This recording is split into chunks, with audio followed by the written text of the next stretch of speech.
غسل نماز پڑھنے کے لیے بدن کا پاک ہونا ضروری ہے، اس کا خاص خیال رکھنا چاہیے۔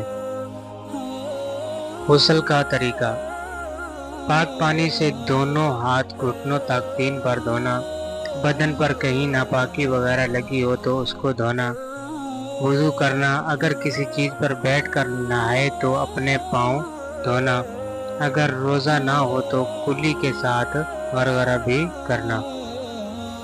3 بار پورے بدن پر پانی بہانا، پہلے سر پر، پھر دائیں کندھے پر اور پھر بائیں کندھے، اور پورے بدن پر پانی بہانا۔ وضو میں اگر پاؤں نہیں دھویا ہو تو الگ ہٹ کر دھو لے۔ بدن پر پانی بہانا اور ملنا، غسل میں منہ بھر کر کلی کرنا اور تمام بدن پر پانی بہانا فرض ہے، اس کے بغیر غسل نہیں ہوگا۔ غسل اگر ناک میں کیل، کان میں بالی یا ایئر رنگ ہو تو ہلا لیجیے کہ ان سوراخوں میں بھی پانی پہنچ جائے، اگر پانی نہیں پہنچا تو غسل نہ ہوگا۔